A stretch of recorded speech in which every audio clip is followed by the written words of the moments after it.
बिस्मिल्लाहिर्रहमानिर्रहीम। Localised and delocalised bonding. Localised bonding क्या होता है? जब एक कोवेलेंट कंपाउंड के अंदर किसी भी मॉलिक्यूल के अंदर अगर हम देखते हैं कि दो एटमों के दरमियान जो इलेक्ट्रॉन शेयर हुए हैं, बॉन्ड पेयर ऑफ इलेक्ट्रॉन जिसको कहते हैं, अगर इस बॉन्ड पेयर ऑफ इलेक्ट्रॉन का ताल्लुक सिर्फ टू एटम्स के दरमियान है तो इस किस्म के बॉन्डिंग को हम लोकलाइज्ड बॉन्डिंग कहते हैं।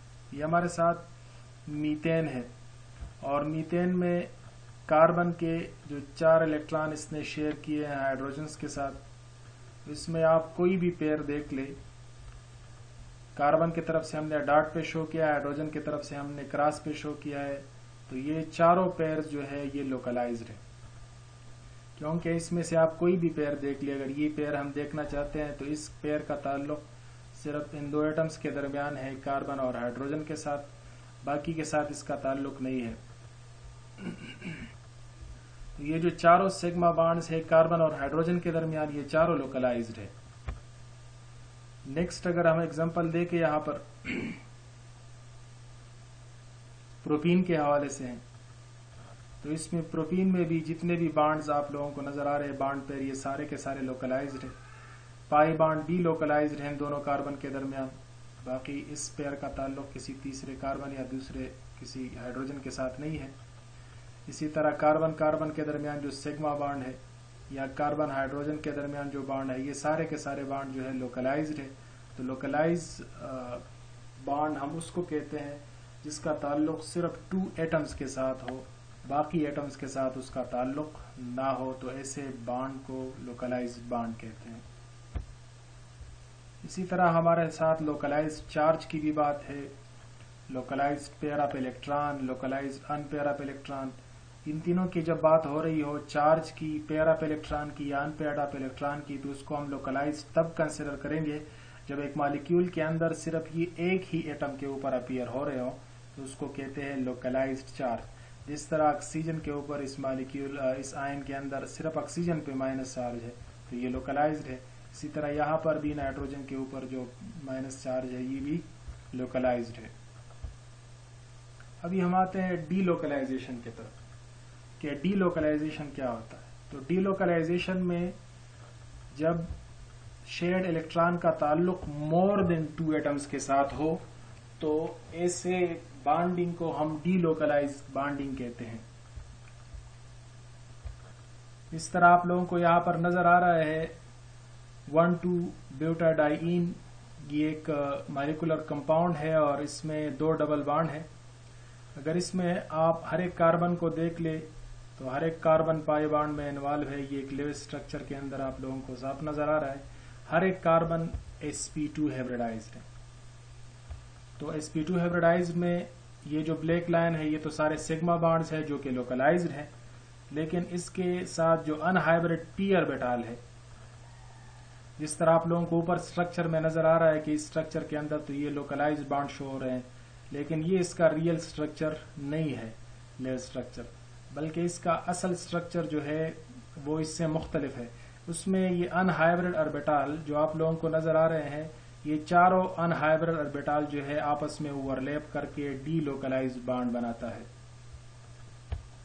यहां पर आप देख ले कार्बन और हाइड्रोजन के दरमियान जो सिग्मा बॉन्ड बन रहे थे वो सारे एक ही प्लेन पर है जो कि हम ब्लैक लाइन से शो कर रहे हैं, और ये जो अनहाइब्रिड p ऑर्बिटल है ये पाई बॉन्ड बनाते हैं, लेकिन ये पाई बॉन्ड किसी 2 एटम्स के दरमियान लोकलाइज नहीं होते, बल्कि ये pi bond throughout all carbon के साथ इसका ताल्लुक है। तो ये जो पाई बॉन्ड है ये डीलोकलाइज्ड है, जिसका ताल्लुक मोर देन 2 एटम्स के साथ है। डीलोकलाइजेशन को समझने के लिए, चाहे वो डीलोकलाइजेशन पेयर ऑफ इलेक्ट्रॉन का हो, चाहे वो पाई बॉन्ड का हो, चार्ज का हो, इस डीलोकलाइजेशन को समझने के लिए आप लोगों को कंजुगेशन की समझ आनी चाहिए कि कंजुगेशन क्या होता है। और इसके जो 3 किस्में हमारे साथ पाई टू पाई कंजुगेशन है, पाई टू पी कंजुगेशन है और पाई टू लोन पेयर कंजुगेशन है, इसकी समझ जरूरी है। पहले हम आते हैं पाई टू पाई कंजुगेशन की तरफ, जिसमें जब 2 पाई बॉन्ड आपस में कंजुगेशन में आते हैं 2 पाई बॉन्ड है और सिंगल कोवेलेंट बॉन्ड के जरिए एक दूसरे से सेपरेटेड है, तो ये हमारे साथ कंजुगेशन है। इसी तरह यहाँ पर भी हमारे साथ डबल और ट्रिपल बॉन्ड में भी पाई टू पाई कंजुगेशन है। बेस्ट एग्जांपल आप लोगों को बेंजीन का आ रहा है, जिसमें डबल बॉन्ड्स अल्टरनेट आ रहे हैं, कंजुगेशन में आ रहे हैं। डबल बॉन्ड है, सिंगल बॉन्ड है, फिर डबल है, फिर सिंगल, फिर डबल, तो ये भी हमारे साथ इसको कंजुगेशन कहते हैं। अब बेंजीन में अगर हम देख ले तो बेंजीन में हर एक कार्बन जो है वो पाई बॉन्ड में इन्वॉल्व है। एक पाई बॉन्ड में तो 6 के 6 कार्बन जो है वो sp2 हाइब्रिडाइज्ड है, और sp2 हाइब्रिडाइजेशन के जो सिग्मा बॉन्ड्स है वो सारे के सारे एक ही प्लेन पर है, कार्बन कार्बन के दरमियान हो या कार्बन हाइड्रोजन के दरमियान, और सिग्मा बॉन्ड सारे लोकलाइज्ड है। लेकिन इन सब के साथ हर एक कार्बन के साथ जो अनहाइब्रिड पी ऑर्बिटल है, ये जो sp2 हाइब्रिड ऑर्बिटल के साथ प्लेन के साथ परपेंडिकुलर है, ये अनहाइब्रिड ऑर्बिटल आपस में जो पाई बॉन्ड आप लोगों को बेंजीन में 3 नजर आ रहे थे लोकलाइज, हकीकत में ये लोकलाइज नहीं है, बल्कि एक्चुअली ये बॉन्ड जो है डीलोकलाइज्ड है। इसके ये ऊपर वाले लूप्स और नीचे वाले लूप्स जो है आपस में मिलके डीलोकलाइज्ड पाई बॉन्डिंग बनाता है। तो बेंजीन के अंदर हमारे साथ जो पाई बॉन्डिंग है ये हकीकत में डीलोकलाइज्ड है। इसका ताल्लुक किसी 2 एटम्स के साथ नहीं, बल्कि मोर देन 2 एटम्स, बल्कि सारे के सारे कार्बन बेंजीन के साथ इसके प्लेन के साथ इसका ताल्लुक है। तो this is delocalise bonding. Delocalise bonding आपको 1,3 पेंटीन में भी नजर आ रहा है। यहाँ पर भी ये जो 2 पाई बॉन्ड है ये हमारे साथ कंजुगेशन में आ रहे हैं। तो ये जो 4 एटम्स है यहाँ तक, ये sp2 हाइब्रिडाइज्ड है और ये एक ही प्लेन पर है। ये जो 5वां एटम है ये sp3 हाइब्रिडाइज्ड है, इसकी ज्योमेट्री इन चारों से मुख्तलिफ है। ये चारों एक ही प्लेन पर है और इन चारों के साथ अनहाइब्रिड पी ऑर्बिटल है, और ये अनहाइब्रिड पी ऑर्बिटल जो है ओवरलैप करके डीलोकलाइज्ड पाई बॉन्डिंग बनाता है। इसका ताल्लुक फिर इन चारों एटम्स के साथ आता है, इसकी डीलोकलाइज्ड पाई बॉन्डिंग कहते हैं।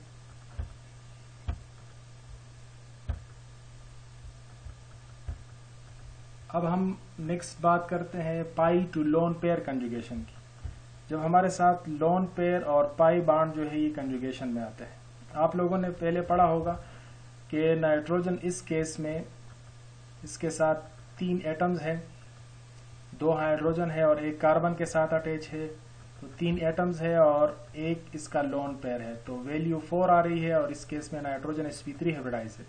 तो नाइट्रोजन का जो लोन पेयर है ये तो sp3 हाइब्रिड ऑर्बिटल है, लेकिन जब ये कंजुगेशन में आता है पाई बॉन्ड के साथ, तो ये sp3 हाइब्रिड ऑर्बिटल कन्वर्ट होता है अनहाइब्रिड p ऑर्बिटल में, जिसके अंदर 2 इलेक्ट्रॉन्स होते हैं। फिर तो ये जो इनके सिग्मा बॉन्ड्स जितने बनते हैं वो तो लोकलाइज्ड बॉन्ड है, लेकिन यहाँ पर इन कार्बन्स के साथ अनहाइब्रिड पी ऑर्बिटल है, इसके साथ पी ऑर्बिटल है, और यहाँ पर भी हमने बात की कि जिस sp3 अनहाइब्रिड पी ऑर्बिटल में कन्वर्ट होता है, तो ये तीनों पी ऑर्बिटल जो है फिर आपस में डीलोकलाइज पाई बॉन्डिंग बनाते हैं। जिस तरह आप लोगों को नजर आ रहा है कि यहाँ पर ये अनहाइब्रिड पी ऑर्बिटल है और ये अनहाइब्रिड पी ऑर्बिटल आपस में पाई बॉन्ड बना रहे हैं। यहाँ पर हमने MOT की बात की है, लेकिन MOT आप लोगों के समझ से थोड़ा सा वो होगा। मॉलिक्यूलर ऑर्बिटल थ्योरी के मुताबिक 3 ऑर्बिटल है तो तीनों ऑर्बिटल मिलते हैं, और यहाँ पर 3 ऑर्बिटल में अगर आप कार्बन कार्बन का जो देख ले उसमें तो एक एक इलेक्ट्रॉन है, लेकिन नाइट्रोजन के साथ जो पी ऑर्बिटल है ये चूंकि वो sp3 loan P unhybrid P में कन्वर्ट हुआ है तो इसके साथ 2 इलेक्ट्रॉन्स है। तो ये तीनों मिल के जो है पाई बॉन्ड बनाते हैं। तो जाहिर बात है 3 मिल रहे हैं तो 3 मॉलिक्यूलर ऑर्बिटल बनेंगे, और 3 मॉलिक्यूलर ऑर्बिटल में से एक पाई मॉलिक्यूलर ऑर्बिटल है, एक non bonding molecular orbital nitrogen के हवाले से, और एक pi star anti bonding molecular orbital. तो इलेक्ट्रॉनिक डिस्ट्रीब्यूशन लो एनर्जी से हायर एनर्जी में होती है। तो पाई मॉलिक्यूलर ऑर्बिटल में 2 इलेक्ट्रॉन है, नॉन बॉन्डिंग में भी 2 है, और एंटी बॉन्डिंग हमारे साथ खाली है। तो यहाँ पर हमने जो शो किया है इस प्लेन के अबाउट पाई बॉन्डिंग, तो हमने एक पाई मॉलिक्यूलर ऑर्बिटल शो किया है, इसके एक लूप ऊपर है एक नीचे है, इसकी एनर्जी सबसे लो है। और इसके बाद जो है दूसरे नंबर पर नॉन बॉन्डिंग ऑर्बिटल है और इसकी एनर्जी हाई है। ये जो हमारे साथ सेपरेशन हम शो करते हैं, ये नोट्स, ये हमारे साथ एनर्जी डिफरेंस बताता है कि पाई बॉन्डिंग से नॉन बॉन्डिंग की एनर्जी ज्यादा है। और एंटी बॉन्डिंग हमने शो नहीं किया क्योंकि उसके इलेक्ट्रॉन क्लाउड में इलेक्ट्रॉन ही नहीं है, तो इलेक्ट्रॉन क्लाउड किस तरह बनेगा। तो हमारे साथ 2 इलेक्ट्रॉन इसमें है और 2 इलेक्ट्रॉन सेकंड क्लाउड में है। तो अगर ये आप देख ले तो ये डीलोकलाइज्ड है, 2 एटम्स के साथ नहीं बल्कि मोर देन 2 एटम्स के साथ इसका ताल्लुक है। तो दिस इज डीलोकलाइज्ड बॉन्डिंग। अगर हम पाई टू पी कंजुगेशन की बात करें तो ये आप लोगों को एक एग्जांपल नजर आ रहा है जिसमें इस कार्बन पर पॉजिटिव चार्ज है। तो ये कार्बन sp2 हाइब्रिडाइज्ड है, बल्कि ये तीनों कार्बन sp2 हाइब्रिडाइज्ड है। अब इन तीनों का जो sp2 ऑर्बिटल है वो तो सिग्मा बॉन्ड्स बनाते हैं और ब्लैक पे मैंने शो किया है ये सारे सिग्मा बॉन्ड्स जो है ये लोकलाइज्ड है। लेकिन इन तीनों के साथ अनहाइब्रिड p ऑर्बिटल है और ये अनहाइब्रिड p ऑर्बिटल जो है वो आपस में मिलके डीलोकलाइज्ड बॉन्डिंग बनाता है। तो ये हमारे साथ पाई टू पी कंजुगेशन हो गया, अनहाइब्रिड p ऑर्बिटल के साथ पाई बॉन्ड कंजुगेशन में आया है। तो इसका भी ये रियल स्ट्रक्चर ये नहीं बनता इस आयन का, बल्कि इसका रियल स्ट्रक्चर में इसके जो बॉन्डिंग है, पाई बॉन्डिंग एक्चुअली ये डीलोकलाइज्ड है।